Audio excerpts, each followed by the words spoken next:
What's up, everybody, and welcome back to another edition of Sports Talk49 live on BucsReport.com that is powered by 320 Solar. Yes, it's Tuesday. Normally it's a Monday show, but of course we had the Monday night game, so here we are on Tuesday. We're going to cover Rams Bucks recap, fan reaction. We're going to hear from Bruce Arians on Brady picking plays and calling plays and things like that about what he thought about Brady's decision on the last game-winning drive. You're going to hear from the tweet of the week, and you're going to hear from, as you always hear on Mondays, usually coaching from the couch with Allison Koehler. Of course, it used to be around the NFL, but that was already taken, so we had to come up with our own thing. So it'll be coaching from the couch with Allison Koehler from USA Today, Steelers Wire. So look, you guys stay tuned and look forward to that. We're going to go to our core sponsors real quick before we come back, and then we'll get into everything from your guys' thoughts to Arians to Tom Brady, game planning, and all that stuff. So stay tuned, stay excited, and we'll be right back after this quick message.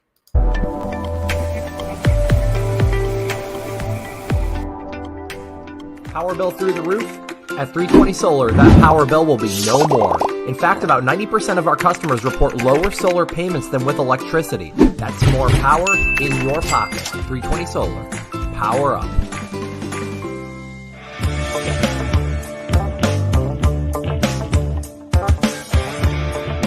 Going solar with 320 may cost you nothing down. But the work we do is not a $0 job.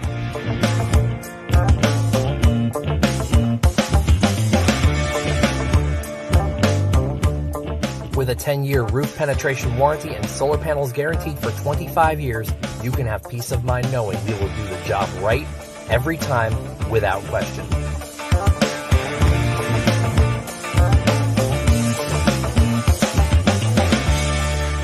Solar. Power up.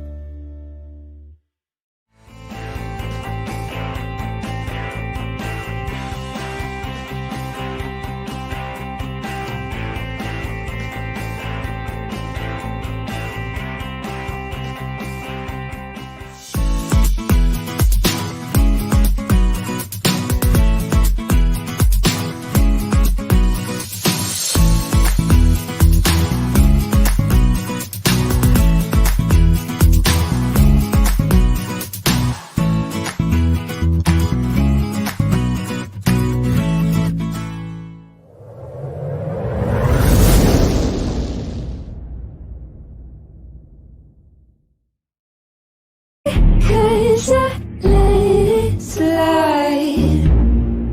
Doesn't mean it isn't pulling on my heart until it's almost white. Cause I wanna let you feel strong.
And we're back after that quick break from all our sponsors.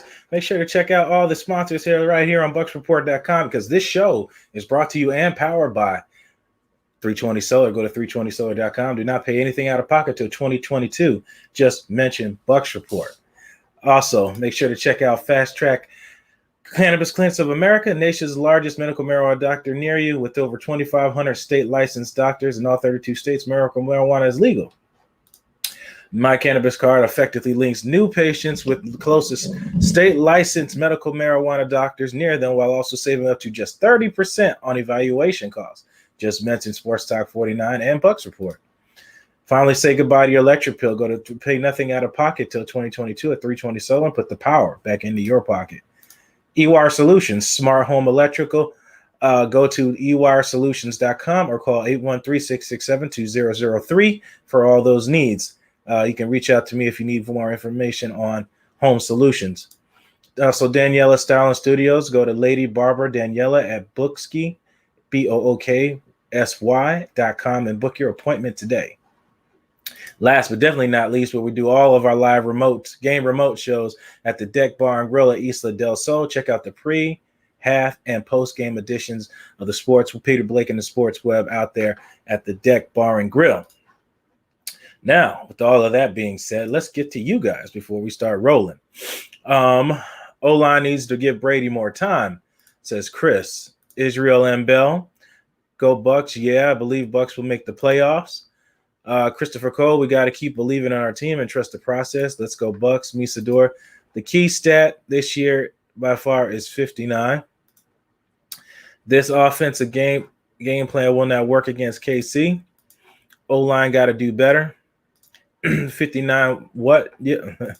Kind of hard with all the injuries, says Will Mann.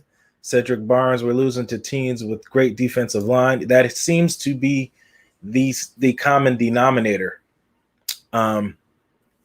Teams with great that can rush forward seem to give them problems. Call your live on Sports Talk 49. Go ahead. What's going on, Blake? It's Will, man. How you doing, buddy? What's going on, Will? How you doing? I'm doing good. Kind of upset after that game last night. Just not gonna lie. Mm-hmm. Like said in the chat, I was tuning in with Cedric there. The O-line, man, we did not expect to get this many injuries in our O-line, but the backups that we have just don't have the reps. You know what I mean? Like, I'm sitting there like, oh, man, Joe Hagen's going to be coming in, and this just ain't going to work too well. And, you know, who was it? We had 2 injuries on the O-line last night, 2 big injuries. And it's just, you can't win games when your starters on your O-line are going to go down. And to me, it looked like Brady had enough time. But that second interception, I was like, who is he throwing the ball to? That was my only problem with Brady last night, was the second interception. I didn't know who he was throwing the ball to. I kind of got to disagree. Or maybe it was the first one. I can't remember off the top of my head right now.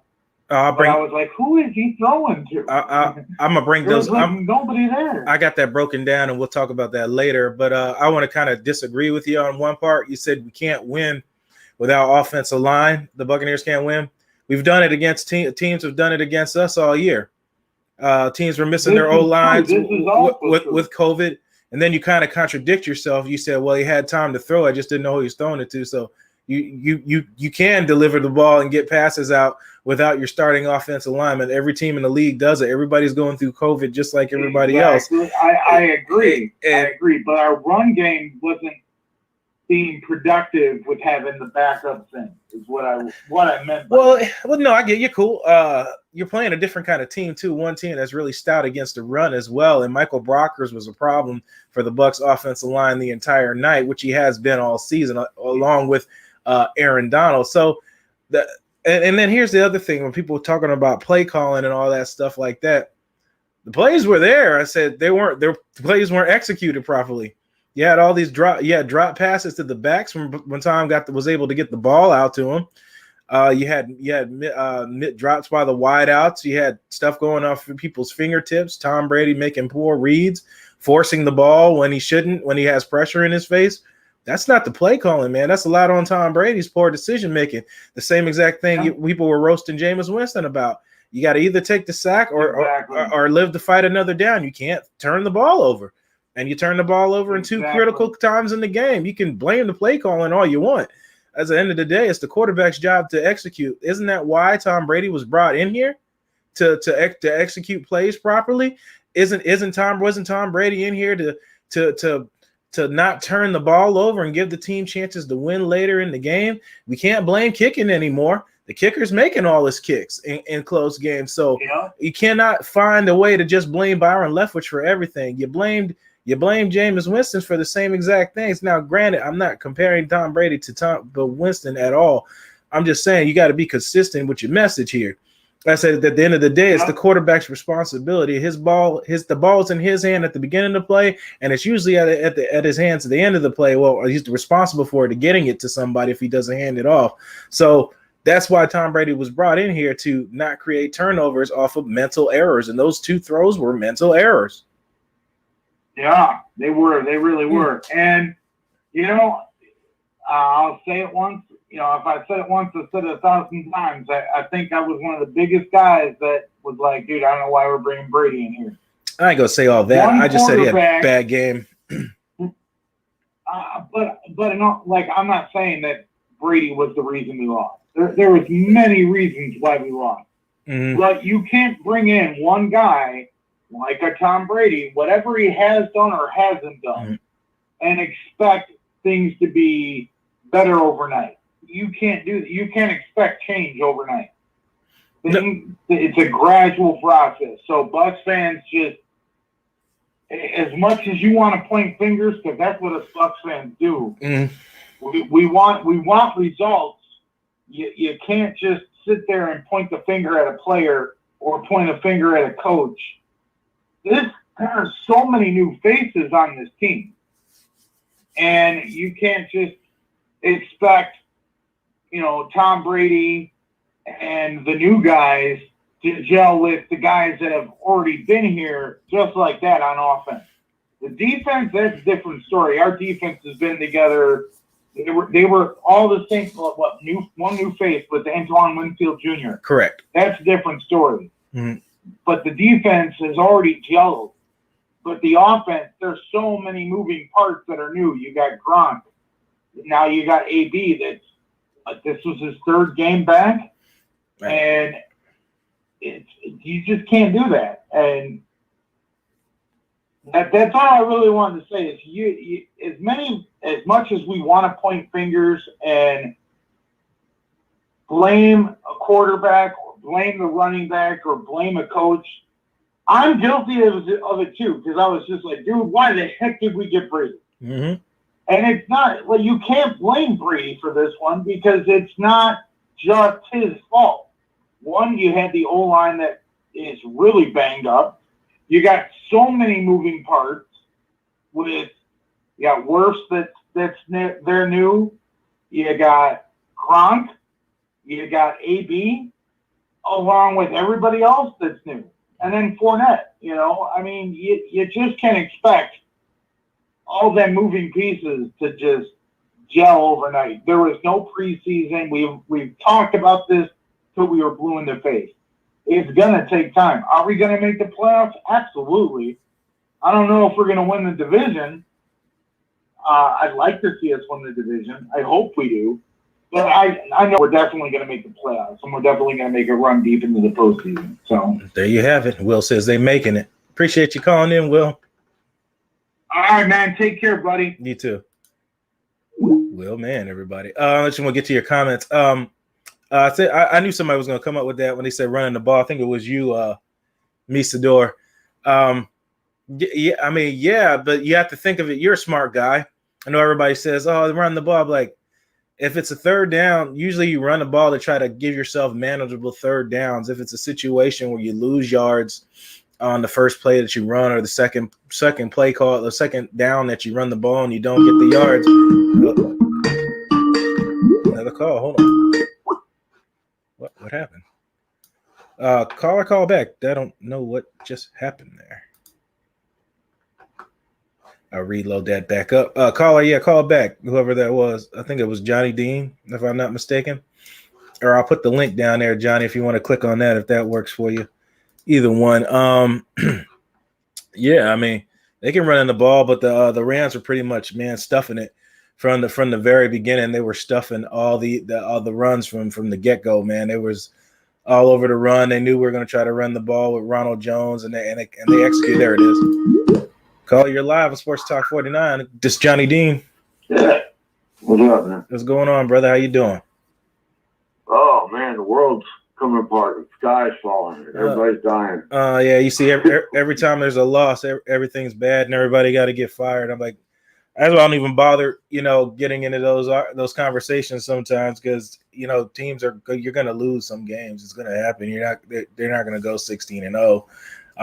It's going to happen as long as they're not, huge blowouts like what happened with the Saints. That's embarrassing. I can understand people being upset about that, but poor execution is the ending story of this game. Yeah, exactly. And I put in the chat about that. If we played this game 6 times in a row, it would be 3-3. That was an evenly matched game. Mm-hmm. That was a really good game to watch if you're not biased toward one team or the other. It was probably the best game on TV last night. I mean, this weekend. Yeah, it was a battle out there. They both were going at it hardcore. And the Rams came out with a good game plan. They ran that no huddle. I told people teams are going to do that. It's a copycat league. They saw it work. The Giants worked. They worked when the Giants did it, so people are going to keep reciprocating that method. Well, the no huddle kills you, man. It kills your defense. Mm-hmm. They don't get substituted. They can't. It just man, there is so much. You could, if you want to tear it down, you can tear it down on both sides. The Rams were just as bad in certain aspects. Yes. Of the game too. Yep. They found the key and they ran with it, and that's what they did. Yep. They stuck with their plan and they kept doing it, and the Bucs didn't help themselves either by costly turnovers. Yep. Especially the one that Tom Brady's and as far as the play calling goes, Arians said it in his interview, and he did the same thing with Ben Roethlisberger in Pittsburgh. Mm-hmm. I know that for a fact. He lets Brady in there to make plays. Right. Him and what's his name, Byron, are all sitting there together, dude. We know this, right? Mm-hmm. We've known it all year long. Hell, at the beginning of the year, everybody was saying Brady was doing everything. So, and now it's just everybody's wanting to fire the coaching staff, fire this for play calling and stuff. The plays were working, man. They weren't being executed. It just weren't. And that you said the key word the whole time. Everybody's like, play calling this, play calling that. Well, yeah, I mean, you could say you can run the ball, but if you're behind the chains and penalties, you can't run the ball. I mean, they did run the ball one series and they got a touchdown off of it. Yeah, it worked on that drive. The momentum was working. I think they had Fournette in on that series and it was working. And then, they tried again. It doesn't work series to series, unfortunately, but they did try to get the ball to the backs in space. They were dropping balls. It's just all around execution. So, I mean, and then Brady, some of the decisions he was making in the air throws he was throwing wasn't helping that either. But it's been that. I mean, you can say that with any quarterback. You get pressure on them, that's what happens. You didn't get pressure on Goff, that's what happens. He had 2 100 yards receivers. I'm going to give Brady a pass too, because it is 2020. They have not come together as a team, especially with so many players to spread the ball around to. They haven't come together as a team yet. They're not gelling. Yeah, I don't. It's hard. It's really hard to say, man. You add Antonio Brown to the mix, and that does something for Scotty Miller. Miller's on the bench. They got to have those touches to get consistency. And when you got 2 or 3 guys, those guys are getting consistency. I'm not saying that we got too many people, because we don't. It's just they haven't had the time. Yep. I don't know. It's a lot of what ifs.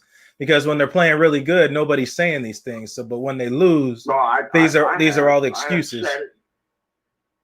You've heard me say it. No, I'm not talking about you. I'm not talking about you in particular. I'm just saying, like, when they're playing the Panthers and all these things are going great and everybody's gelling, everything's great, the world is great. Then when they lose, now it's they didn't have time to do preseason game, they didn't have time to get together. So why is that an excuse this week, but it wasn't an excuse last week? You get what I'm saying? That's what I'm saying here. Yeah. Game, for example, with the Panthers game, there was a lot of drop balls in that game. We Correct. Got lucky, and there was a little 3 of them, I believe. Yeah, there was better continuity there, but we didn't face a no huddle offense. We weren't going in there and watching them do and keeping our defense on the field 24/7. Right. The substitution thing is really big. That's a big part of that. Yep, and teams are seeing that they can pressure up 4, and then offense go no huddle, get the ball out to the receivers quick, and neutralize the pass rush. Only person that's really playing consistent on the Bucs defense is Jason Pierre-Paul. He's showing out week in to week out, and he's leading the team in sacks. That's a fact. And that's a fact, Jack. And these linebackers are getting exposed again. They're picking on them. Rams picked on him. A lot of passes. The one play where I think Woods came right across where Devin White was, and Devin White ran out to cover a guy that was already covered in the flats. I'm like, where are you going? I'm like, they're just throwing right where you're leaving from. It's like, I know he's young and everything, but these guys peek in the backfield entirely too much. Carlton Davis got juked out of his shoes. And the whole time, I know you're talking about that on that catch on the right sideline where Cooper Kupp was just completely wide open. He's just staring in the backfield. He's not even paying Cooper Kupp any attention. And Cooper Kupp makes an outside move, goes straight to the sideline, and gets a big first down on a simple 3-yard catch. You get 10 yards out of it. There's a lot to clean up on both sides of the ball. I agree, Johnny Dean. I do agree that they need to run the ball a little bit more. I agree. But actually, how many run? I have not rewatched the game, so I can't tell you numbers or anything like that. But how many times did they run the ball in first half as opposed to the second half? It wasn't a lot. And they haven't brought up the coaches film yet for me to look at because I was going to do a tape on Tristan Wirfs because I don't think Tristan Wirfs played a real good game last night, playing up against Aaron Donald, Michael Brockers in the game. So I want to make sure he gets props out there. And I think people have been underlining him all season with the some of the other lacking of protection on the offensive line. So, all right. Well, when you get that, man, let me see it because yes, sir. I'm at the hospital all week this week. I'm calling on the phone from there right now. So yep, as always, really ain't getting a good look at this stuff. Yeah, no problem. I'll make sure to send it to you. And if you got stuff you want me to look at, just like the Ronald Jones pass protection, people like that, and it was adequate because he has gotten better. And I'll give him his props. When props is due. Yeah, I want to see him doing that with a tight end and a defensive end, though. Oh, yeah. Running back, I have watched Leonard Fournette block defensive end, so I want to see Ronald Jones be consistent with that. Yeah, it's kind of hard. He doesn't have the quite the backside Leonard Fournette has to knock certain guys over, but and so. We'll see how that works. Maybe he could cut block him. Maybe. I'm sorry, I didn't mean to interrupt you. No, you're good, man. I don't mean to sound harsh, but I'm not knocking Ronald Jones. I'm not against him. I want him to improve, and I would love for him to become what Leonard Fournette was in Jacksonville. You know what I mean? I would love to see that. Absolutely. But at the moment, every time somebody throws the ball toward Leonard Fournette, I'm like, oh, Jesus. It's like one of our kickers from the past. You know what I mean? I'm like, don't do it. He said, don't do it. And then the Fournette comes in and drops 2 right off the bat. Yep. I'm like, oh my God, come on. Yep. What is this, a curse again? Are we dealing with another Bucs curse here? What can go wrong will go wrong. And Matt Gay ends up kicking the game-winning field goal in typical Buccaneer fashion. You said something about that. In typical Buccaneer fashion. What can go wrong will go wrong. Man. The curse of 2 Buccaneers kickers. This was a typical Rams-Bucs game, dude. This is exactly – I expected something like this. I was hoping that we'd come on top. But it was a typical Bucs-Rams game. These 2 teams are like the Ravens in Pittsburgh. You know? It's like this every time they play. Hey, here's a news flash. This is the first time since '79 they didn't score 60 points in the game. That's true. It wasn't a huge shootout. It was a defensive battle. Yep. But I appreciate not quite like the 79 game, but it was under 60 points total. So I'm happy with that part of it. Yeah, but defense definitely got to clean it up, and offense still having issues of getting stuff together. I'm gonna get the Deshaun down here. I appreciate you calling in, Johnny. Send me some stuff that you want me to look at, and by all means, I'll make it. All right, bud. Yep. Talk to you later. Yep. Johnny Dean, everybody. Deshaun, I see you there. I'm coming to you right here in a second. I just want to play this. It's a small clip about Arians talking about play calling. I'm just gonna bring you right in after that. Before the half on the screen, those 3 points and those type of games, those are the type of plays that are going to beat you.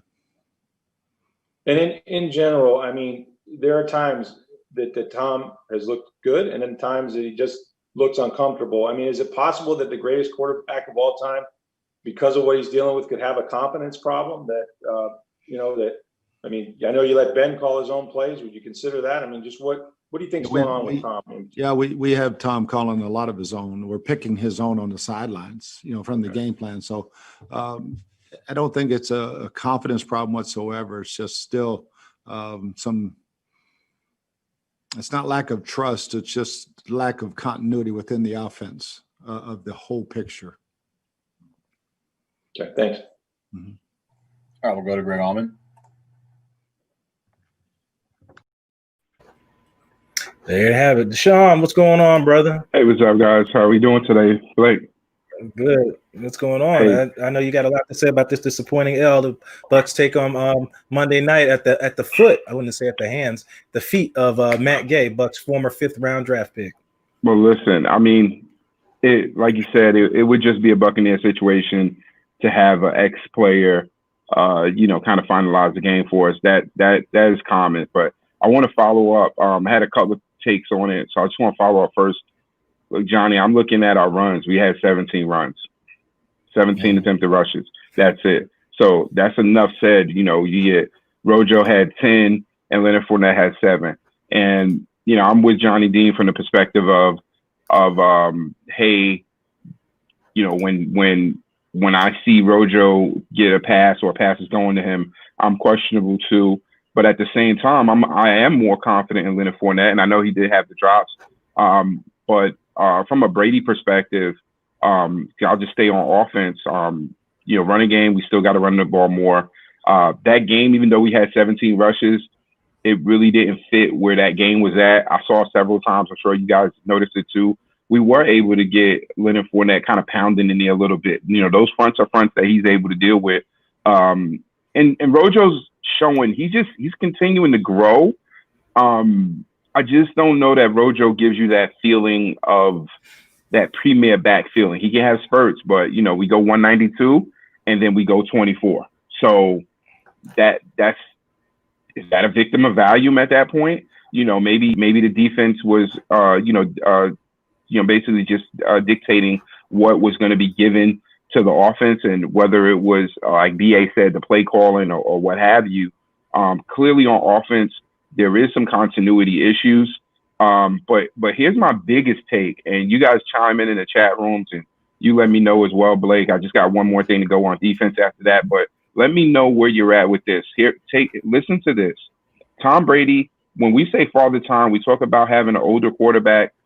Okay, everyone knows the issues. Well, clearly I've seen him over the past 2 games throw about 8 or 9 passes that are overthrown deep balls, clearly overthrown. That's not a power issue. We're not talking about Peyton Manning at the end of his career. We're not even talking about Drew Brees right now, or even other gunslingers, Favre, or just other quarterbacks that get towards the end of the road for them, where they can no longer throw the ball down the field, kind of get anything behind it. Maybe they can get down the field, but it's a duck. Because Peyton Manning when he was on the Broncos that last year, he was just throwing ducks, so that's not where Tom Brady is.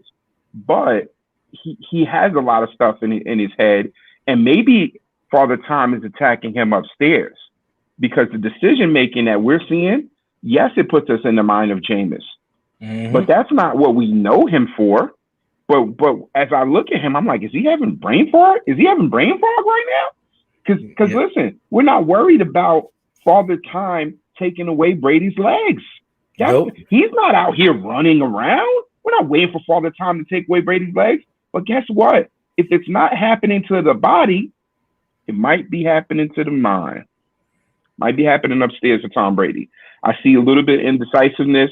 And then, there's a couple of play calling things that I'm sure that Tom didn't call, that fourth down route to get out to Chris Godwin on the stumble. I don't think that's a Tom Brady call, because guess what? He does not put himself in situations to lose. He puts himself in situations to win. He's not going to put himself in a situation to the only run that Tom Brady's ever going to call for himself is a 4th and 1 or under and a quarterback sneak. He does that greatly. He'll call that for himself situationally. A run, he wouldn't call it a play for himself to run to the sideline, much less a sprint out. So, and on some of that, to be honest with you, when you get to play calling, I know we're going to get on play calling because that's what the novice fan sees. But Blake, when there's a stack route, the first receiver has to push in that 5 yards like he's a blocker. He's got to get that DB off the line and move from in front. And guess what? Godwin tripped over Mike Evans' feet. He didn't clear out. Look at the zone. Look at the area. When they put that replay up and you go back and watch the film, you're going to find out that, hey, guess what? Yeah, Chris Godwin fell down and the play was not something that would seem typical to Tom Brady. But to be honest with you, the person who made that play was Jalen Ramsey, and the person who, kind of more of that is on, probably much less the throw, probably is a little bit more Mike Evans than what you realize. And these are those hidden points that have always happened. They happen a lot of times. You heard guys talk about it with Jameis Winston after the fact that, hey, I didn't do this, I didn't do that. And you know what? Quarterbacks they get all the fame when they win, but they're the GOAT when you lose. The negative side of being the GOAT, when you lose. And that's just what happens offensively. I think we can still move the ball. I think we can do stuff. I can see them tinkering with this offense throughout the season, and no problem with that. Let me just move over the defense. And I know you're going to have some response to that, but let me just move over to defense. Once again, we're getting killed in the middle of the field. Safeties, linebackers. Teams have, at this point in the season, we played all these games. Teams have already realized how to defeat Tampa. And now we have to adjust to what we do negatively, and we have to get in there. Our linebackers drop too shallow. They don't cover crossing routes or pick up on crossing routes. If you're going to run zone, when someone crosses in your zone, you have to then attach and pick up. That's your man. And not just let them run raw shot through a zone. We're running a zone. Now, guess what?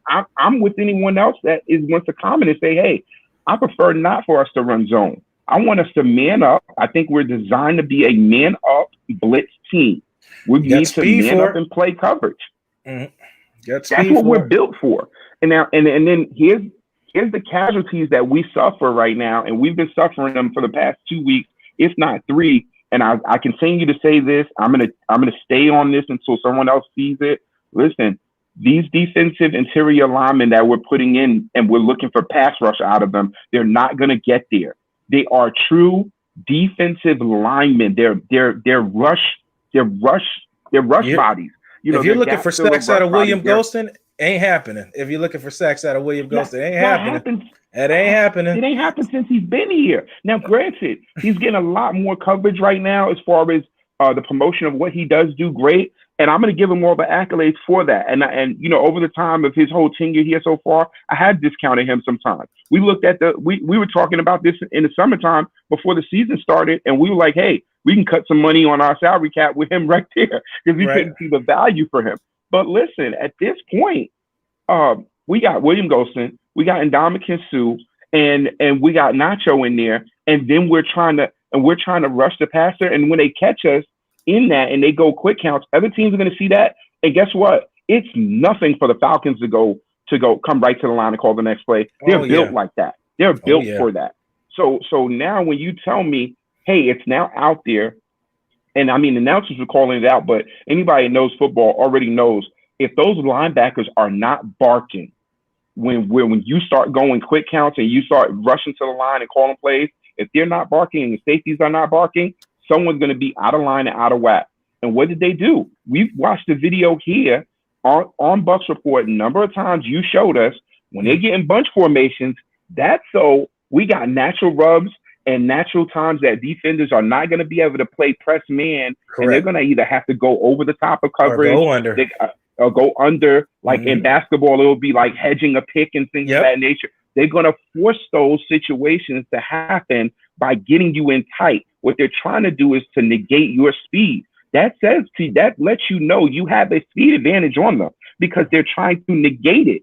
They're trying to negate it. And what we do, we're leaving people to be absent. I'm sorry that Jamel Dean got hurt yesterday. Clearly, SMJ, he's laboring for something. Yeah. That kid's injured. But I think right now, if we had Motley, who's now in San Fran, he would be playing. He clearly would be playing over Cockrell. I mean, Cockrell made a couple of good plays yesterday. I'll give him that. He blew up that screen. Yep. He blew that up. But to be honest with you, he's definitely he's a talent drop off. You know, it's definitely a talent drop off, considerable. At this point, I would look to see them bring someone else up. I'm wondering if Jamal Dean is going to go into concussion protocol. I don't really remember seeing him. Just what they need, the somebody else in concussion protocol at this time of the season. It's unfortunate, but look, we watched that game, and as we watched it, I always started watching the game with my wife. We saw that hit, and the first thing my wife was like, "Yo, I think he's out. I think he got knocked out." Like, he got hit. He passed you can see the look in his eyes. You can see the look in his eyes. He got rocked. He got rocked. You know, we call it getting dazed, got his bell rung, whatever you want to call it. But listen, I'm more than happy to watch this defense. I feel like we can do a lot of stuff outside. Teams already realize that we can run outside. All Bucs fans, we know we can stop outside runs rather, right? Teams are now gashing us up the middle because if they can get our interior linemen, because our rotation is very weak.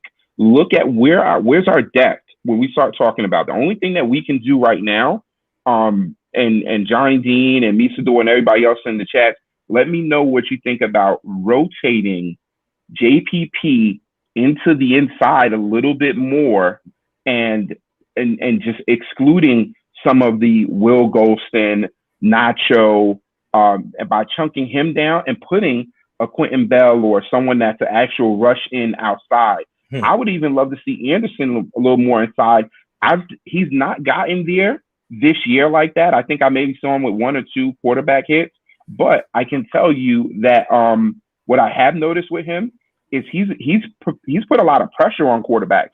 He's gotten there. He's pressed the pocket up. He doesn't have every move so far just to kind of get there. This is with the injury last year. This is really kind of like his first season, to be honest with you, in my opinion, from a play standpoint. But defensively, linebackers, safeties, that's got to get better. And even on that pick, and I'll say this and I'll get off. But on that pick that we saw, safety's still back. Yeah, he put his foot in the ground and he drove on that ball hard. But where did he come from? It was an in-breaking route. He's still sitting back. He could have been sitting flat at that point and not got depth. And look at it right on the other side of the ball. They're playing the same type of defense. And guess what? Their safeties are sitting on it until you show me. Show me that you're going to make this deep throw. We'll take the routes. They know the route combinations. These guys are not new. This may be a novice for someone that just watches football on weekend, never plays. They're just a fan. But everyone's done this. They've done this. They know the route combos that they're going to see. And we're just getting beat inside, and everyone's going to attack us in there until we start doing something about it. Yep, absolutely. Appreciate you jumping on. I got to get to Allison. I know she's got to make a run. Oh my gosh! Yep. I was dreading Allison of where those Steelers are at right now. But you know what? All the best to her. You know, congratulations. We'll see how it goes.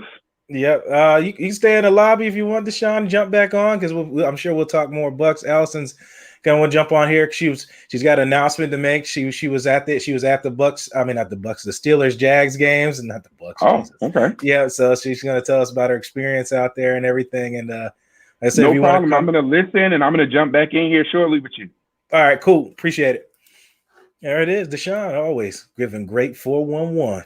That's what we'll call it, the 411 with Deshaun. There we go. That's got a nice ring to it. You like that, Allison? You like that, didn't you? All right. So we'll go to this quick break. We'll go to coaching from the couch we're talking about NFL and the Bucs and everything, and we'll just go from there and see how it goes, because I know everybody's got a whole lot of things to say about this Monday night defeat. So if I can find the freaking thing and put it on here, Jesus, it's got too much going on at one time. I need like my own little producer or something like that. Here we go.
with a slow motion crew, and we up in our growlings when people change.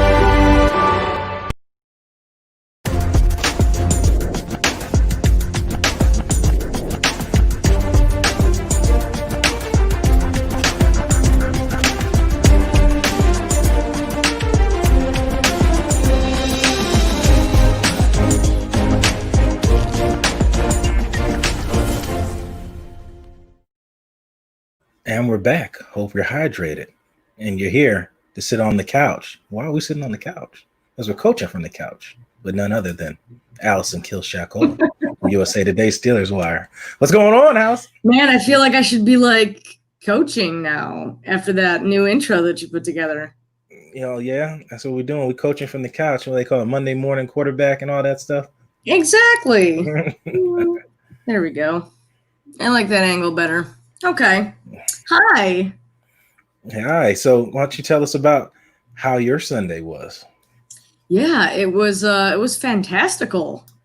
I got last minute I put in for a request for Steelers Jaguars credentials. When I saw the schedule when it came out in the spring, I was like, ooh.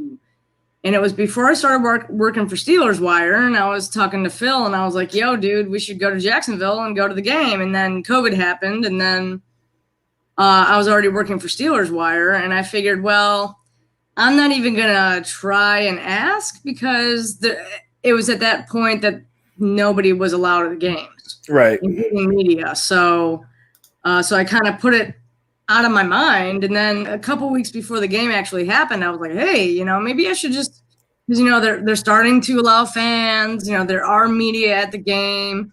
Mm-hmm. So I put in for a request, and just a couple days before the game, actually, I got approval. So I was like really stoked. I was like, wow, man, like I've been in press boxes before, but never for an NFL game. So, and definitely not for a Steelers game. So it was really cool. I felt all like, walking in there. I was all like, yep, yep, yep. Popping my collar. I was popping it. And speaking of popping it, you should know she's always popping out new articles, and you can find all that stuff right here at Steelers Wire, USA Today, Allison Koehler, at Steelers Wire AK on Twitter if you guys want to see her work and see what she's up to, because she's always up to something. She's always a little troublemaker. As you can see her and I in the photo. I know I'm kind of blocking it, and we got our coach. We got our Coaching for Dummies book down there. Oh, I think I got a better shot of it, so you can see. I'm really short, so you can see most of me. Yeah, I'm cut off there. Most of you is good. We can see that big beautiful smile there a little bit. Right, exactly. Mm-hmm. But I knew that was awesome for you, getting to go to that game and then looking at it. Even though we all do it, try to be like media, and then try to look at the game as a just a media person and not a fan. Whew. It's tough sometimes, because you find yourself you find yourself always looking there. Hey, you guys got to have a better shot of it. Coaching from the couch. The size of the couch. I mean, it's just funny because I know I'm short, you know what I mean? But this is hilarious. I figured you get a kick out of that. It's great. I love it. And the look on your face too. You're all like, what? Yeah, I figured it'd be the best face after what just happened last night. Right. Put that on there. and I figured I don't know as much as I need to know, so I figured I had the little Coaching for Dummies book there, and I got a football there just for motivational purposes for me. You know what I mean? So there you go. I like it. Yeah. So it was pretty funny because you had mentioned it's difficult to put your fandom aside. To the side, when you're in the box, and a lot of seasoned media members, they're just all about getting their work done. Correct. They could care less about the outcome of the game or who's playing, but obviously it's hard. It was hard for me to be objective. I had a mask on like everybody else did, so I was all like underneath I was like, let's go, here we go. Oh my God. You know what I mean? Underneath my mask. So it helped having that mask on. But it definitely was hard. And it was weird because when I got back to where I was staying, they were showing the highlights from the game on the TV, and it was so weird seeing it, on TV versus seeing it, from the press box and looking through your binoculars. Right. Things like that. So yeah, it was definitely different. It was a great experience. The Jaguars were super hospitable, and the halftime food, it was like a Thanksgiving spread. It was pretty nice. I lost some light in here during the podcast, so I'm all like, It's okay. Anyway, yeah, I mean, it is what it is, right? So yeah, so it was a great experience. Obviously, it was a great win. I'm a superstitious person more than anything this season because they're undefeated. So I was like, oh man, I'm not going to be wearing my stuff. I'm not going to play my Steelers song before the game. I'm not going to be waving my towel. I've got all these things that I do, this routine that I do on game day that I just didn't do. And I was kind of relieved because I was like, okay, I didn't do any of that and they still won. So, maybe I can wash my jerseys now. Yeah, he said maybe it's them. They actually win. They don't need the extra the luck from the jerseys. Right. Johnny Dean, of course, always had a question for you. He said, Blake asked Allison if the Steelers are going to rest anyone in the COVID game with the Ravens. Yeah, that's a good question. Yeah, it's really too early, even though it's the day after tomorrow. It's kind of too soon to tell. Everything is just blowing up with the Ravens. It's kind of, if it wasn't a short week, obviously, we wouldn't be as panicked, I think. But because it is the day after tomorrow, and because the Ravens have to travel, I mean, I know they're going to be getting on a bus, I would imagine. I don't know what the mileage is between Baltimore and Pittsburgh, but I know it's not, you don't have to hop on a plane or anything. But as of this afternoon, there's 10 positive players on the Ravens. Oh, Allison, you got freeze frame there for a minute. we'll drop you out and bring you back here when that clears up. Yeah, like she said, Steelers continuing the undefeated season, and till Allison comes back, I'll read some of you guys' comments. Okay, she's back. Let me bring her back. There we go. Yeah, it went out. Yeah. Hi, I'm back. Yeah. So it's not just these are positive tests. They're not just reserve COVID list where a player was in close contact with somebody, and maybe after 3 or 4 days, 5 days, they can come back. This is positive players. So obviously, we learned yesterday a couple of their 2 starting running backs are not playing, and it's not just this week, but it's possible next week as well. And they're already like 6-4. I mean, this isn't very good for the Ravens, but it's obvious that they're not following protocol. Somewhere in there, I mean, obviously, I can't say, I have no idea, but somewhere in there, they're just not following simple protocol. It's strict, but if you follow it, you're not going to test positive. More than likely, you're not going to test positive for COVID. And not get fined, because they're fining you too for not following protocols as well. Yeah, so I don't really see. Obviously, they may like last week against the Jaguars, they played some of their starters less, like T.J. Watt, Cam Hayward, all the big time starters played a little bit less, than they normally do, less snaps. So maybe that'll be the case, in the Ravens game, but they still want to win. Obviously they're gonna do everything that they can to win. And it's funny because Ravens fans are already saying this is going to be a loss for the Ravens. And the reason why is because the Steelers aren't playing, the Ravens at 100%. Right. Which I had to laugh at because last year they beat us with a 4th string quarterback, and they were all like just thinking it was the best thing in the world. So Johnny Dean says it's 247.1 miles from stadium to stadium. So yeah, they could drive. Not even 5 they had to if they wanted to take extra precautions. Yeah, he was going to bring it out. Well, oh yeah, definitely. I thought about it too. I'm like, you know what? But that doesn't really matter. I knew Johnny Dean was going to be on. Yeah. Yeah. So it's going to be interesting to see what happens. I don't think initially, like right now, there's only 10 positives, but that's today. Mm-hmm. Tomorrow they could come out and say Lamar Jackson has COVID. Correct. And then what's going to happen? Obviously there's backup quarterbacks. I don't know if it's still that Griffin dude or whatever, but so they may end up having to play like a skeleton team, because I think it was a couple weeks ago and the 49ers and the Packers, they had like 4 or 5 starters who were out and they still had to play. So I think especially because it's Thanksgiving, there's so much revenue that would be lost for the NFL if they didn't play. And the 2 other games on Thanksgiving are total crap. So nobody wants to see the Lions. Nobody wants to see the Cowboys, and nobody damn sure wants to see the Redskins. No. Oh. Yeah, that sounds awful. Talk about ruining a Thanksgiving, right? Yeah. Yeah, I think they'd have to be – John Harbaugh would have to, die in order for them to not – in order for the NFL to cancel this game. So I think it's going to happen. At the very worst, say they have, 10 more positives tomorrow.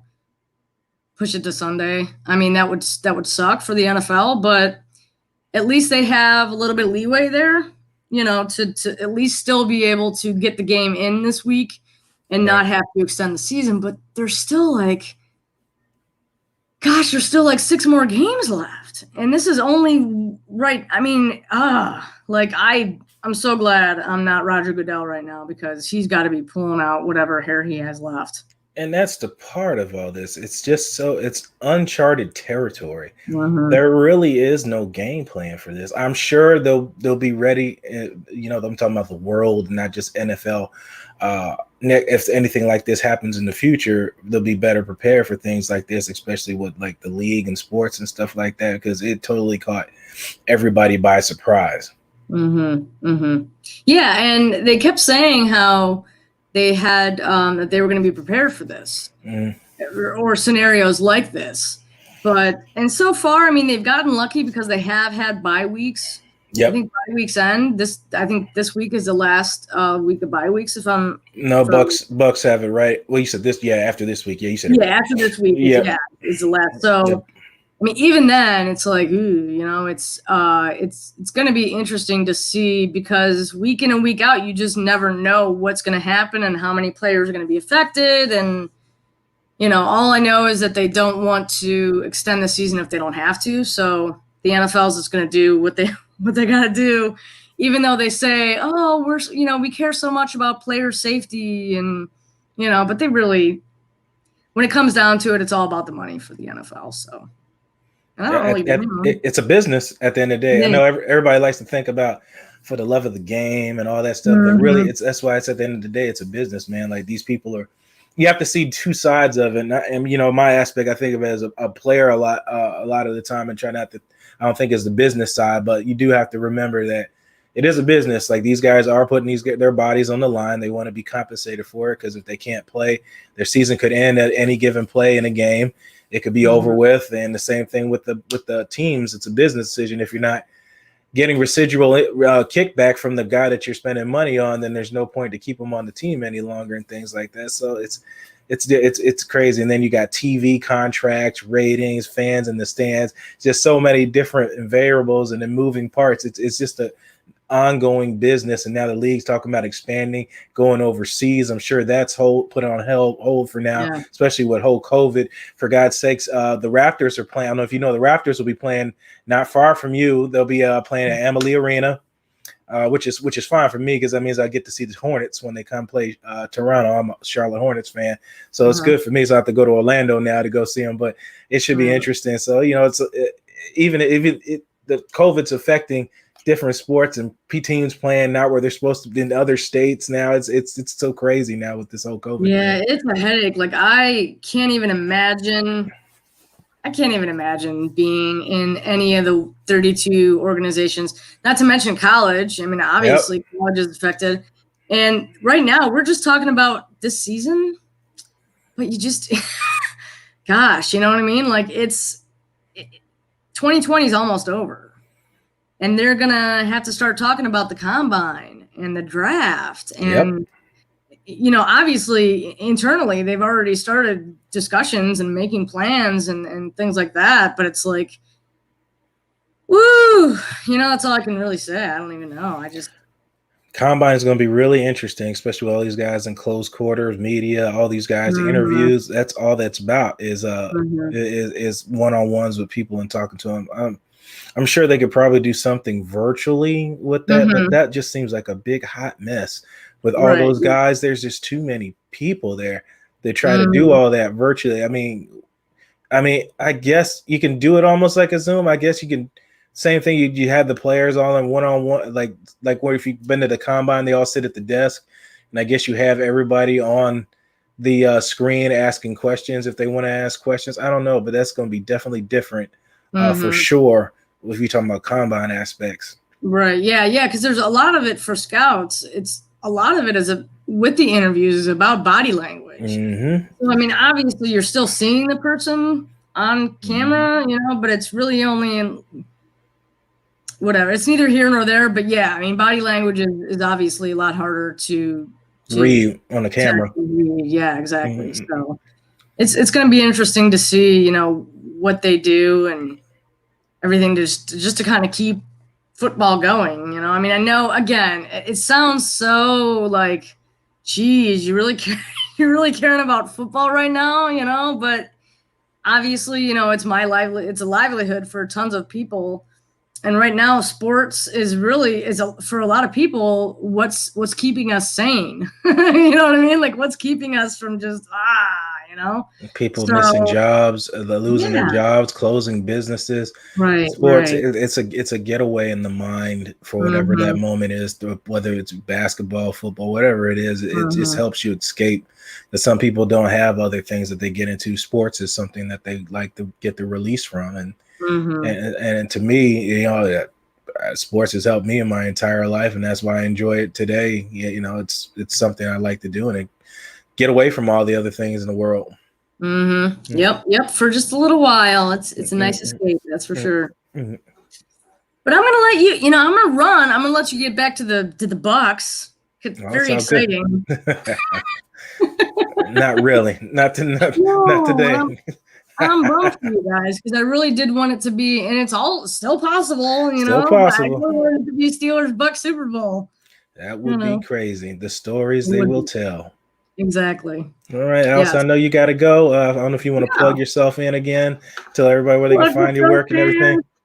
Yeah. So you can find my work on SteelersWire.com. If you're on social media and you would like to follow me on Twitter at SteelersWire at AK or on Facebook at writer Allison Koehler. There it is, and there she goes. And that is another edition here with Allison Koehler, coaching from the couch. Thanks, Blake. Yep. There it is, as always. Deshaun, if you want to jump back in, absolutely. But I want to give you guys a couple more clips where I get out of here. And then also this, I told you I actually have the thing. I made it as well for the you guys want to win that stuff I'm going to give away. Go follow me at Blake Anthony 49 on any one of these social media feeds right here. I don't know why I didn't post this earlier. Shame on me. Use the hashtag ST49. Offer ends December 1st.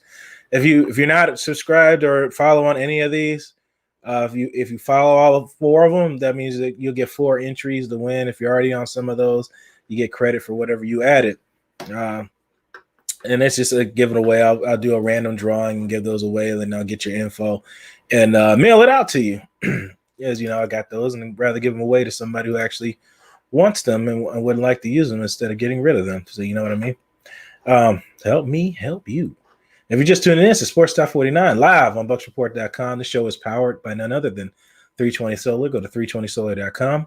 Talking about Bucs' devastating loss to the Los Angeles Rams last night on Monday Night Football primetime. Wasn't embarrassing, but it was a loss. And speaking of it, let's talk about some of those things. Let's talk about Brady's last pass with Bruce Arians. All right, we'll go over to Mark Cook. Hey, Coach. I'm still trying to kind of understand that last throw from Tom and his thought process there with a minute 54, just needing a field goal to keep the game going, a touchdown to win. Was that a greedy throw? That's something maybe you have to kind of remind a younger or rookie quarterback, not a 20-year veteran guy, that, situational wise, you just need to keep the chains moving right there. Just, have you guys talked about that particular throw and what he was seeing or what he thought he saw on that throw?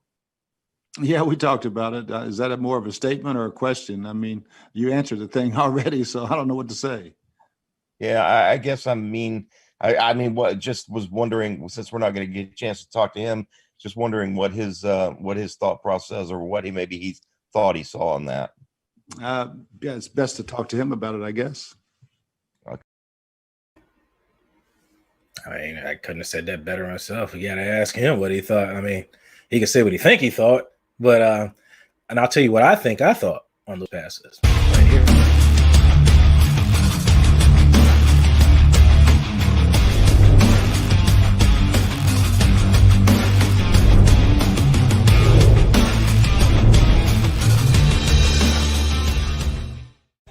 Rough night for the Hall of Famer Tom Brady. Gets baited twice by the safety and throws 2 interceptions. First one coming over the top, going to Chris Godwin. There's pressure. It's underthrown. Safety has a nice interception. That's Tom Brady's first INT. Second INT, Tom Brady was baited again, coming down the seam, throwing to Cam Brate, thinking the safety's going to come over top to help cover Evans. Wrong, throws it backside. Interception.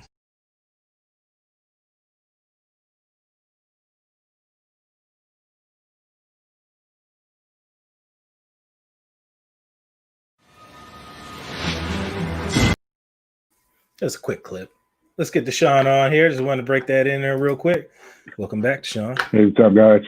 Hey, just wanted to get back and I wanted to get your take on the rest of the season. I mean, we're talking about, people are talking about this. Listen, if you fifth spot in that NFC wild card, you get to play like what, NFC East or whatever. Mm-hmm. I don't know if that's it, but listen, where do we go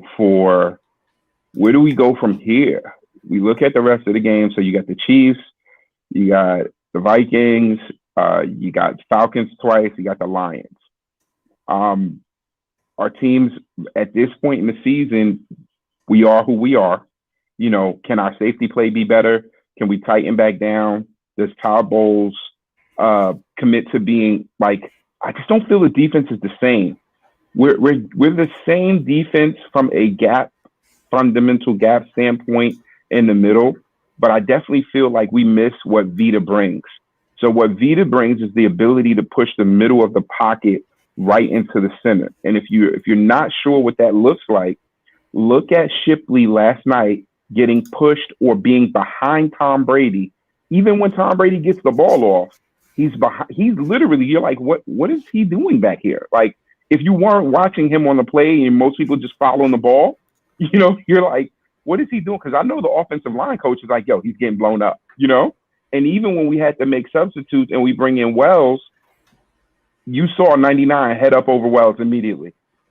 The eye in the sky never lies. They're telling them guys where to line up. You can't hide, you know, crucial flaws. This means that our defense can't hide crucial flaws either. So someone's looking at that all 22. They're looking at those coaches' cuts and saying, hey, watch his depth. Watch how they play zone. I feel our zone defense and you know, let me take it back for 1 second before I go into the zone defense. Listen, our defense as a whole was out there way too long last night. Had this been any of the last 3 years ago Buccaneers defense, we would have been severely trounced as a team. We wouldn't have lost by 3. We would have lost considerably more than 3. This defense is tough as nails. Yep. Best believe it. But any defense that's left on the field that long, there's going to be some failure there. Yep. And guess what? There's going to be some suck and win. There's going to be some. These dudes are really out there giving 100%, whether we believe it or not. Sometimes, well, Donovan Smith is not on defense, but couldn't help yourself. Sometimes you just know when somebody's not giving 100%. But you know, the defense. Listen, they're gonna get gas, and listen, offenses get paid too. Offensive coordinators get paid. They watch the film, and had I watched that film from a Rams perspective, I would say, listen, anyone that watches our film of this team at 100% at a play one, first play type of deal, listen, you can get upset and you'll be like, hey, well, you know what? I'm watching this defense. They're great against the run. I know what the numbers say. When you turn on the tape, does the numbers match what the tape shows you, right? That's the next thing you're going to do when you're coaching. You're going to say, hey, I've heard all the stories. When I put the tape on, does it show me exactly what the stories say? And listen, the stories are true. Our defense, when you try to go sideline, I saw a premier tackling moment out of our team in this game. But I also saw a lot of missed tackles, which was very uncharacteristic of this particular defense. I've seen our defense lay the wood in this new era of football where we don't really get a lot of big hits in the physical collision game. It's a physical collision game. You know, we're not getting as many big hits as we usually would, but our defense was being there were very much some hand tackles or just some open body. I'm just going to shoulder you down. And, you know, that stuff don't cut it when you get Cooper Kupp and you get these guys that are just, come on, their yak was, I mean, we're talking about 149 yards and then yak through the roof. Come on, like 70, 80 yards of yak. Okay, when that first happened in the first half, I was expecting a halftime adjustment to nip that in the bud. Didn't do it. You know, didn't nip it from a bad tackling standpoint. But once again, I had to eat crow, and I'm happy to do it for JPP catching another interception. And my wife is just looking at me again, she's like, babe, he got another pick. Which you said he couldn't get a pick because he doesn't have I know what I said about it. He got another pick. I was like, and then he batted the ball down later in the game. I was like, listen, he's definitely premier. I know he's a big gentleman. I don't know how many, more seasons he has in him, but this type of play I can only commend from a defensive perspective. I do want to see other players on our defense show up, and I feel that Ndamukong Suh is doing what he does. I'm not at the point of thinking of doing to him what we would normally do to a Gerald McCoy, which is I want Gerald McCoy to be Warren Sapp. I don't want Ndamukong Suh to be Warren Sapp because that's not who he is. I want Ndamukong Suh to be who he is in this defense. And being who he is, I understand that we need other players to come in when we want a pass rush. That's not who he is. I think he's one of his highest sack numbers this season. Correct. And that's because of who's around him. You know, the Simeon Rice argument of, oh, you have this person around you have that person around you. If we want to make this playoff push right now defensively, we have to go back to the early season Todd Bowles, where we had the same gaps in the middle of the defense. Make no mistake about it. I challenge anyone to go to the film and say, hey, we didn't have the same players running loose or the same gaps in the secondary. It's just that we were getting there. And listen, Nacho doesn't command the double team. That doesn't leave the tight end there or a receiver to help block a defensive end. Nacho doesn't demand the double team. The guard can get to the next level. You know, center can get to the next level. Those things matter. Those things matter in the NFL. Listen, they matter to us when we have to put help over because of Donovan Smith, or we have to put help because Tristan Wirfs is a rookie, which I think he's outperforming, you know, most every tackle that was brought out. I think the other tackle, McCon or whatever, he's performing well, but he's not outperforming Wirfs at this point. So, and just listen, you know what? I cut the guy down as much as I do. And I know we all joke about Donovan Smith, but when he went down in that first play, you could have crapped your pants. I know everybody was like, oh, shoot, I need you to get up. He became your best friend. He was on your Christmas wish list. I know he's not normally, but that first play when he went down, I was like, what will we do? And listen, to me, that's the office. That's the front office. They got to take care of that. There's no true backups here on this team that I can see. Listen, our best chance is for AQ Shipley to go to center and for us to move Ryan Jensen to guard. So you mean to tell me there's other people out here with all types of issues? You remember the other year we could have had Incognito. You know, we could, you know, we're gonna. I mean, we got a player that got character issues right now, and I'm not mad at AB, but if we're trying to win, we're trying to win. You know, if we're building character, that's something for a college team to do. You know, you're trying to grow men and, you know, create the atmosphere and the program. I get it. You know, that's for college team to do. We're trying to win. This is the pros. This is a big boy league. You know, they're grown men. If they're not here, we get the next one. And right now, as we look at the backups, I'm scared for the backup to come in, because if Donovan Smith is the best thing that we're putting out there, whoever behind him is just, we need to put Gronk at tackle at that point. Everything that's happening later on in this year, I said in the preseason, everybody was like, oh, we don't need to draft that. I said, bro, we have no depth at our defensive line. We have no depth. Well, with Haig, I thought Haig would play better, but he's not playing as well as I thought he would. So Johnny Dean, you were right on that. But as far as the defensive line, I said from the very beginning, I said, why are you drafting a wide receiver and you have no depth at your defensive line? Oh, we got this guy, we got that guy. They don't play the entire game. You know that, right? I said they come out in packages. Why do you think the Saints are having such great success with their pass rush and rushing forward? They have units they sub in and out, just like basketball. You have the A rush and you have the B rush that come in there. I said Avea, Sue, or Golston, JPP, Shaq Barrett, any one of those guys go down, you are going back to what you had before. And damn if that did not happen. I said Vita Vea went out. Your whole defensive line took a step back. Teams are running on you now.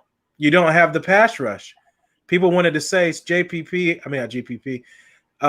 Barrett got 19 sacks because of Sue was getting double teamed. No, he wasn't.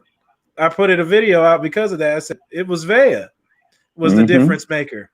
Sue's the lone man out there now. He doesn't demand any pass rush. So Golston offers no pass rush. They both get tired. There's the only pass rush that's coming is from JPP and sometimes Shaq. Well, Shaq Barrett gets a lot of pressure. I think he leads the leagues in pressures. But a lot of these outside linebackers are getting asked to drop back in coverage a lot this year, especially these last two games. Like you said, they're playing this zone coverage. I'm not understanding why. Maybe I need to look a little deeper into the tape and figure out why exactly they're dropping into zones a lot instead of all out rushing and then forcing these DBs to cover. I don't know why they've done that these past 2 weeks, but there must be a reason. There must be something else going on that I don't see, or somebody's hiding injuries. Well, I think the reason, and this is one of the reasons why earlier I said, hey, we should chunk JPP down. So when you try to get that cover, they're trying to get a mid cover 4 look. So in order to get that mid cover 4 look, still run the zones, still have those zones there, but have actually that mid person cover. Mm-hmm. So normally you have in your cover 3, it's all in. You got 3/4 of the field that's there. Well, they want a mid underneath look, and when they try to achieve that mid underneath look out of this 3-4 front, you need to drop one of the defensive ends, which are really D tackles for us. So you end up with you had Veda dropping, you get Nacho dropping, you get McClendon dropping, but guess what? Those guys are not normal coverage people, and they're not normally the most athletic. So if we want to do that, we then need to move in a JPP or Anderson, which are going to be more athletic, but still can hold a point of attack because their bodies are big enough if it's a run. But if we're going to be dropping them back because we're still in our set. This only happens when we're running nickel coverage without a nickel base. So now we need a linebacker to go play that slot corner look, what traditionally would be the corner over there. And now we have a D lineman that's dropping into coverage. Whenever that happens, we're at the mercy of, we're hoping to get home before the quarterback sees that mismatch. Mm-hmm. Because once the quarterback sees that mismatch, there's every single time you see that lineman happened last night, it was Will Golston in coverage. He dropped back, play went right beside him. He makes the cut, miss a tackle, and he keeps on going. But you see Will Golston in the pick. He's dropping back 5. He's not doing anything but dropping back. That's why I'm. Which go ahead. No, I was agreeing. Yeah, he's dropping back. Yeah, but he's not going to help. Right. And Nacho's not going to help. And McClendon, you have McClendon, Nacho, and Will Golston that are dropping back. Even Vita was a much better athlete dropping back than them, because I just think he's a more phenomenal athlete, just overall athlete, regardless of size. So to me, this is where you chunk JPP in and we bring somebody else off the bench. I was a little bit nervous yesterday because I saw Levante David was out when Minter came in, and then Minter didn't get over the top on that. Oh my God, that frustrating! I'm screaming at the TV. I'm like, you're beat. I'm like, you're beat right now. You're beat. You're where you're lined up. You're beat. You're not going to catch the back. I said it before. He was pre-snap beat. And you talked about dropping in the cover. I couldn't help but to pull this up. You know who actually set up the first touchdown? It was Ndamukong Suh, and it wasn't because something he knew. He knew, obviously. I knew what he was doing. He's trying to put his hands on receivers. But if you watch Suh right here, dropping back in coverage, and you got 3 rushing that get nowhere near the quarterback, Suh actually hits Woods in the open spot. You see him right here? Give him a shove. Yep. But look at all the defenders. Nobody's looking at the wideouts. Nobody is looking at the wide receivers. Nobody. And look, this is exactly what I said. Look at that middle. What you got there? 1, 2, 3, 4. Now, let's not pay attention to the guy I'm covering. Let's look at a guy who's not running. And you have a guy already back, and I don't know what he's slipping on over here. And there it is, just wide open, catching a touchdown pass. You had 5, 6 in coverage, covering 3 receivers. And that's why I'm saying we should be in. Let's stay true to what got us here. There's like a lot. I know there's the saying that run with what got you here. Don't get to the championship game and get totally brand new. Let's do what got us here. And these games that we win with Russian coverage to fame. They're complementing each other, and we're a bring it blitz team. And I don't care how many times you can tell me, oh, we're just not getting there. We're just not getting there. We brought a lot of heat off the edge yesterday, and most people may or may not have noticed it. Some of those plays were pre-snap nickel blitzes, edge blitzes by DBs, not traditional linebacker blitzes. But that's going to happen a lot because the only linebackers that you're really going to notice is when we run those mid blitzes, the double A gaps, And a lot of times that's just stunts or looks to force the quarterback to change plays. You saw him audibling last night. It's having the effect it's supposed to have. But when we don't bring them, or we don't bring those looping blitzes, which we didn't seem to bring as much, and we've kind of tapered on them the past two to three games. Once again, it's having an effect on where our defense is. We seem a little bit softer. We're sitting back a little bit. I'm not doubting that something's going on with Jamel Dean pre this. He's been botching up a little bit. I mean, we've all been seeing him. I know SMJ is also. I feel like he's actually hurt, but playing through it. Maybe feeling better, but he's just playing through it. And that, to me, that's flaws because we don't have any depth.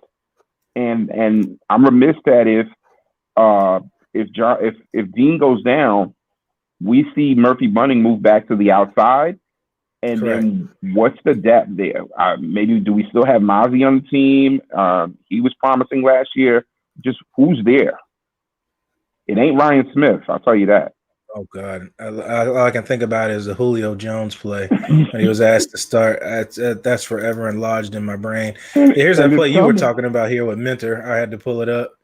And we talking about rub routes. You can already see what's about. He picks him off.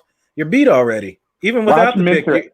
Play starting. You see in the backfield there. Already out of there. The play starts. He's already out. Watch Minter still inside tackle box. I don't know what he's looking at. I don't know what he's looking at. That's your guy. It's too late, and you know you have him in man. You have him. You're in man coverage. And it's just that's him. Cute. You want to tackle him after he's already scored. I appreciate it, but it does nothing. It doesn't justify the means. He was way too – and he didn't even get downhill. So now here's the difference of why Minter's on the side and why you have Devin White and Levante David in the game. They're fast enough to get underneath that block if they even chose to go underneath it. They're such phenomenal athletes that they're fast enough to get underneath it. Other players really just don't have that. That's normally what your starter has. Your backup just normally doesn't have that. It's unfortunate. But, when a backup comes in the game and that is a play that Minter, he's a veteran. He's seen that many times. He knows he has that guy. To be honest with you, he's got to get outside cover. He's got to get outside leverage on him. He cannot sit inside. He knows he doesn't have the foot speed to get out there and make that play.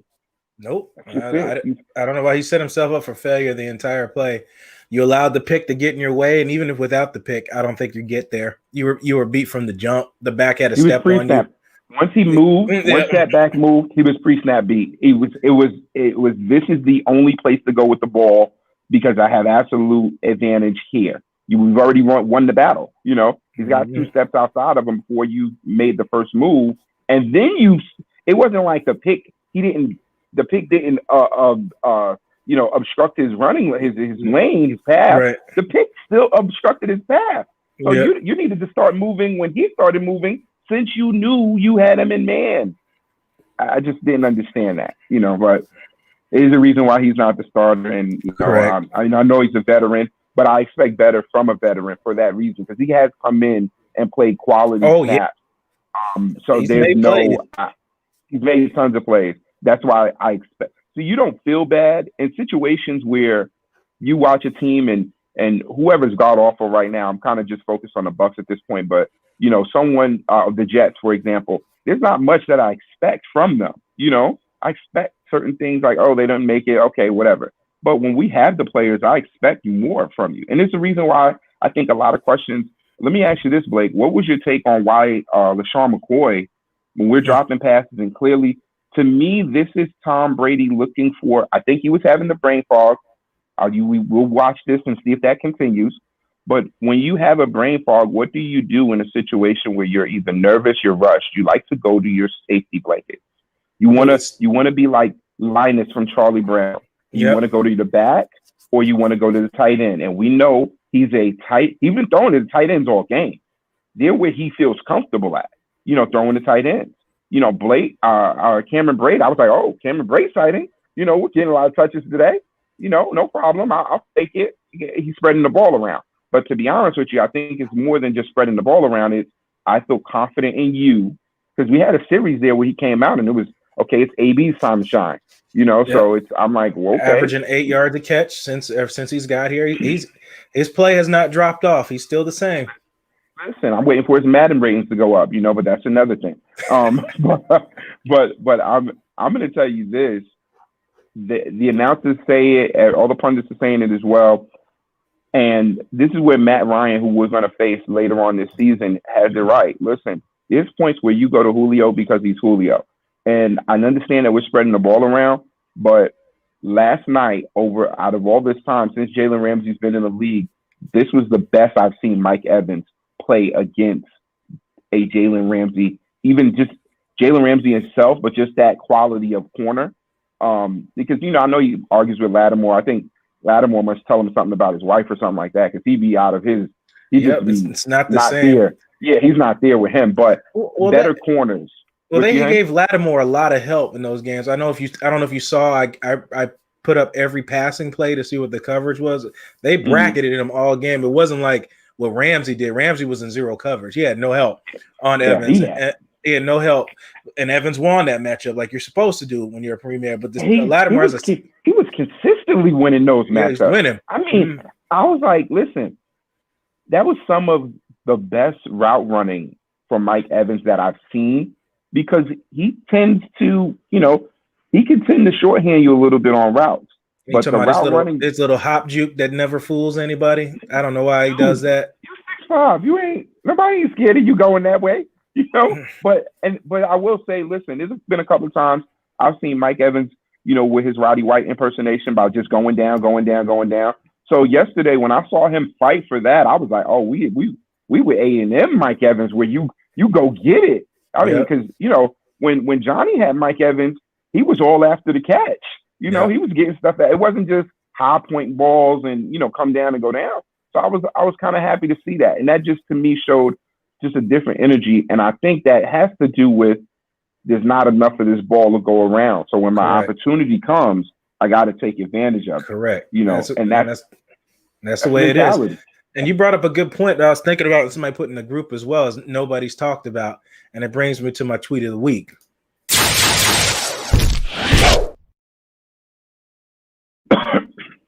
Jenna Lane responding to, so Shady McCoy arrives in Tampa Bay with 503 career receptions for 3,795 yards and 16 TDs.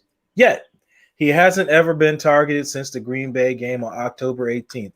Jenna Lane responds, this I can't understand. Why is he even on the roster? If you can't go to him on a night when your running backs have dropped passes. I need my Coaching for Dummies book. Listen, that's exactly what I was saying. Listen, that's one of Tom Brady's safety blankets, and you saw it early. He would go to Shady. He'll go to a back.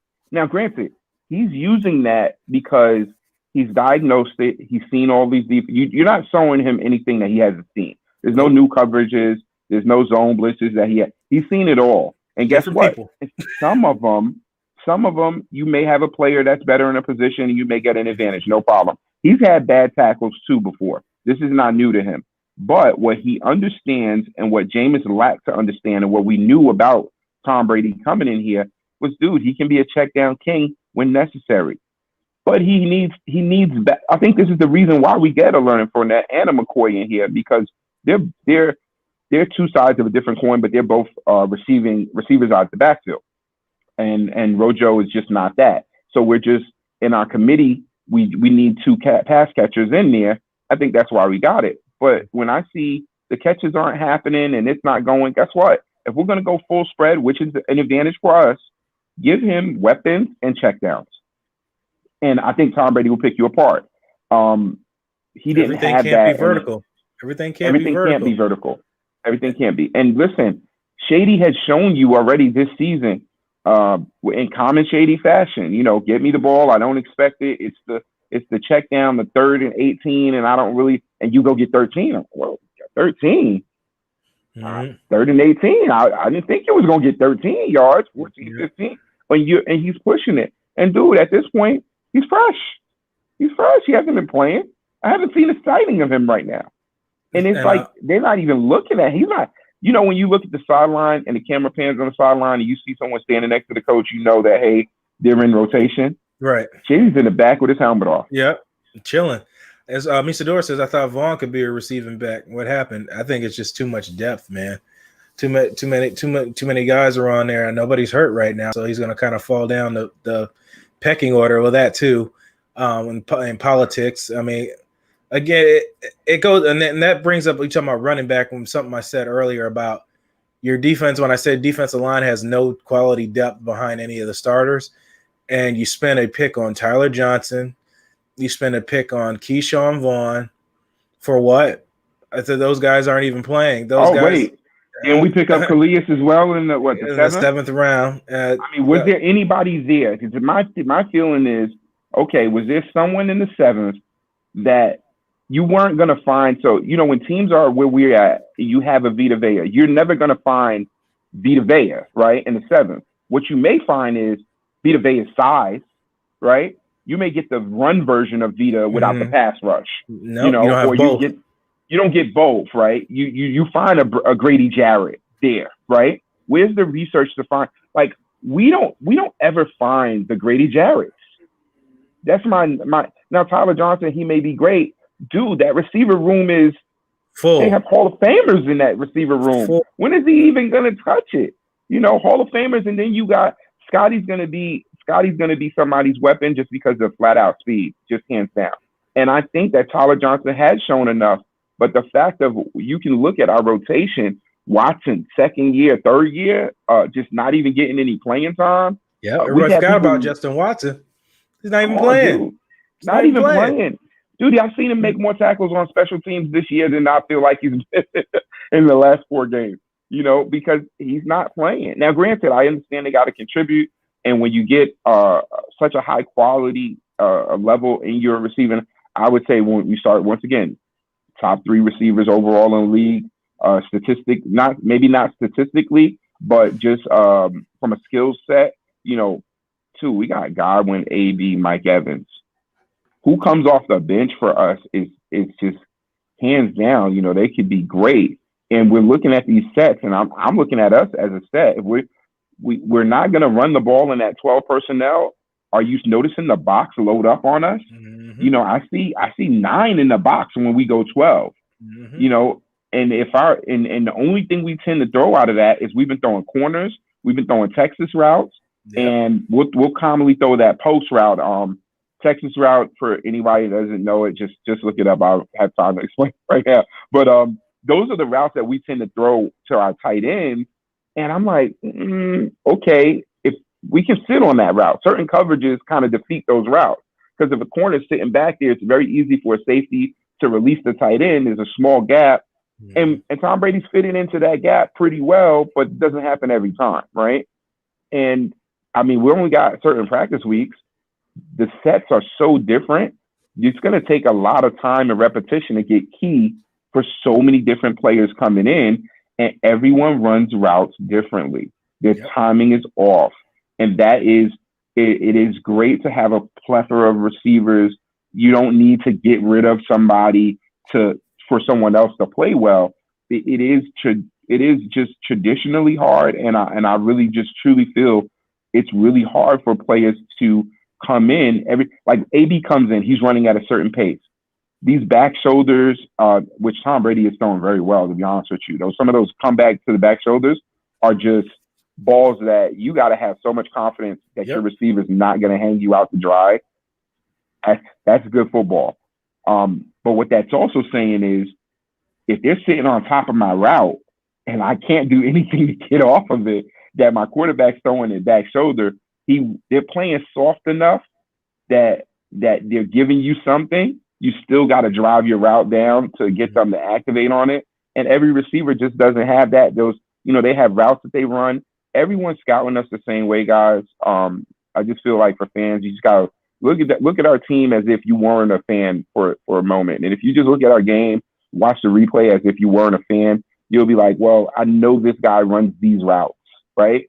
Because when we call for touchdowns, we're like, oh, it's going to go in this person. We know the route that runs, right? So if we know the route that run, guess what? Defense knows it too. And we're going to need to do more offensively as we come down to these tighter games. I mean, we got We got the Vikings, we got the Falcons twice, we got the Lions, and we got the Chiefs. Yep. People were saying, hey, we didn't need to lose this game because they automatically feel we're going to lose to the Chiefs. I'm a little bit more confident in our defense, but this was one of those games that gave me flashes back to Jameis, and it was really only about keeping our defense out there too long. Yep. We do not have we don't have depth to stay out there that long. And then you're not going to get a full rush from those guys. They're tired, man. They're tired running play after play. You're tired. You could see them walk to the line. Now, if you watch it with so many fake counts, we didn't jump offside only the one time, and that was Shaq Barrett, which, you know, you're going to get that out of an edge rusher that rushes the way he does, using his technique that he does. But we got one offside. Guess what? Every time the ball was snapped, they were like half second behind taking off. Yep. They weren't right on it like they would if they were fresh and they were fully set, because they can't be. And everybody was tired. So we ain't gonna get more energy throughout the season right now. It's gonna get less and less, and everybody's taking dinks and dungs, and they got little bruises and stuff like that. But and Khalil Davis, he's constantly out. So is he not even an option? Yep. Ever since he rolled his ankle, hopefully he can come back because they need him right now. They need him. Do you know if there's any reason they haven't played Anderson, or because I can see Anderson moving across the line, like he has enough. He's big enough to be inside. Or Pat O'Connor. Anthony Nelson has played. I mean, he hasn't done much. But I haven't seen Anthony Nelson. He's been out there. He's been out much. There. Yeah. I'd like to see him and JPP kind of move inside to the DN position in this 3-4. Right. Not the outside linebacker position. And then maybe run some stunts with those same two guys, because they can rush with a true outside linebacker. But who's the other outside linebacker? Are we going who's the first outside linebacker that's going to come on the field for us? Is it Bell? It'd be either Bell or Nelson. No. And see, Nelson's so big. Like, he's a JPP for me without the experience. And not to take anything away from JPP, Nelson's not JPP, but a body size. Like, he's that body size. I can't even say he has that athleticism, because his play, I think his snap count is definitely limited. But we got to find something. So is the absence of Carl Nassib missed? I think the defense is a little bit different for you know what? It very productive still last season. You know what? It may be, but so here's what I feel like. I feel like Todd Bowles got a little bit fancy. Not fancy. To me, I think it's all about progression, right? So Carl Nassib and JPP were used in a certain way.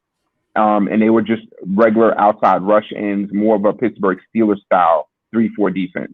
Right now, in the hybrid jet style and a lot of other ways that people use a 3-4, where we're dropping that outside linebacker into coverage, so you don't know. So we're really going morphing from a 3-4 to a 4-3 when we drop him, and we're just compensating with the way that we rush out front.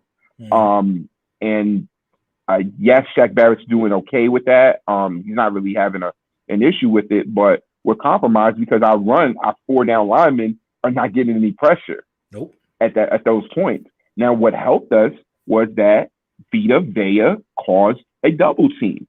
So the other three guys that were rushing, and keep in mind that's 4 on 5. The other three guys that are rushing, we're winning their one-on-ones. They're winning one-on-ones, and that's what it is. Yep. It's not rocket science. I mean, we can go 1-1-1-1-1, and listen, here's who's accounted for. We immediately tighten up the team when the quarterback, which nobody's necessarily covering at the start of the play, you lose an extra person in your bodies that's out there, because guess what? Vita counts for a double team. And it's some teams that have a weakness, Sue may get a double team, but what happens when we run our blitzes? And I think that's another thing. The lack of blitzing, the way that were blitzing early in the season by just bringing heavy blitz into some gas and having linebackers coming. When you force linemen to be aware and they have to look for that blitz to come in, they will not drive the D lineman or the DN or whoever that is in the same fashion. When they have a feeling that this linebacker is not coming in, he's not going to ghost in here or any delay blitzes, they tend to, get their hands in real tight because they know they won't have to push that arm out and punch, to try to throw a linebacker a step off or something like that. So I just think that's where the defense is. Yeah. Well, I appreciate your time, and we'll come in here. You'll come in here Friday, talk about the Chiefs. I'll be looking at this tape and try to figure out ways this team is going to try to combat that. Try to look at all the games that they lost and played bad on offense and see how the Bucs can try to emulate that and see how this is going to work. As always, you got any ideas, shoot it to me and I'll take a look at it. But I appreciate you I'm on gonna here. Shoot it on Friday. Hey, are we doing 10 a.m. on Friday? You said 10 a.m. Oh, no. It'd be normal time Friday. Thank God, because I was tired. It'll be normal time Friday, 3 o'clock. Normal time on Friday, 3 o'clock. All right, no problem, guys. Well, as always, Bucs Report. Hey, Blake, did we figure out the name? Oh, you talking about for the guys? No, not yet. Because I remember you saying Blake's bunch, and he said anything but the 49ers. Oh, I'll come up with something. All right, no problem, guys. Well, hey, Musador, Johnny D, everybody, Bucs Report. It's been awesome. I'll catch you guys on Friday. Yep. See you, Sean. Sean Tisdale. Man, you and Musador, y'all been killing it in there. I've been reading all of the comments. Wilson 10-6. Texas route. I saw that, Musador. I should have known a smart comment would be coming from you. That was actually creative because it actually looks like football like. Watson has more sacks than McClendon. Yeah, no, I was expecting more at him, but he is an older defensive lineman, and that was a lot of snaps to be playing without no rotation. So kind of give him a break, but then again, not really. To be fair, I hate when McCoy carries the ball. Yes, it's very scary, Musador, with his style. I agree. But he hasn't been a problem here yet. I think they would like to move to Mike Edwards there. Mike Edwards has played well on passing downs. That's usually when they bring him in, is on passing downs, and he jumps a lot of routes, so he scares me on missing assignments because he wants to jump a route and get an interception and sacrificing the defense. That's the only thing that really scares me about. Also, again, another big shout out to the NFL for the all black officiating. Awesome job. I didn't see a lot of missed calls, bad calls. I'm not just saying that to be biased. I'm just talking about it was a pretty clean game for the most part. I didn't see really teams complaining about calls or nothing like that. So I thought it was pretty fair across the board in that matter. I'm sure the league will look more into that situation. And also, if you haven't followed me, make sure to follow me here on my social media, Blake Anthony 49. Don't be shy. Go ahead and follow me. And of course, as always, giving that giveaway for that stuff that I posted earlier. And also, let me make sure to plug in all the sponsors one last time. Fast Track Cannabis of Clinics of America, nation's largest medical marijuana doctor with over 2,500 state licensed doctor in all 32 states. Medical marijuana is legal. My Cannabis Card effectively links, mycannabiscard.com effectively links new patients with the closest state licensed medical marijuana doctor. Save up to 30% on evaluation costs. Just mention my show. 320 Solar, as the show is powered by none other than 320 Solar. Go to 320solar.com and pay nothing out of pocket till 2020. EWAR Solutions, or call 813-667-2003 and make sure to reach them out. Again, mention me. Daniela Styling Studios. Go to Lady Barber Daniela at BOOKSY.com and book your appointment today. And always last but definitely not least, the Deck Bar and Grill, the official Bucs Reports location for pre, half, and post game evaluations. Somebody comment, make sure to get to it. Browns. Hey, the Browns are playing good, man. Ain't nothing wrong with the Browns. On Mondays, I talk about around the NFL. So the Browns are doing good. You got Chubb back. You got what is his name? Hunt back. Hunt playing well. So the team's rolling right now. So I knew the Browns would rely on run a lot, and that's what they really needed to do. And they're doing that. So it's working out for them. The diva that is Odell Beckham is no longer plaguing this team, and this team is doing well. And his absent. Shocker. Yeah, I'm going to make sure I got through everything, which we did. I appreciate Allison and Deshaun coming on. You guys make sure to follow on there. If you follow me on some of those, just you can follow the rest, and I'll add you into a chance to win one of those 3 items there. And I'll mail them to you and get your contact information. Just remember, when you add it, use the hashtag ST49 so I know that's what you I mean, besides if you want to follow me or not, but that's the reason why you did it. And willingness says we always do. You're the master of everything. What you do with your life, what you do with it is entirely up to you. Thank you guys. God bless. See you Friday. And as always, fire those cannons. See you guys.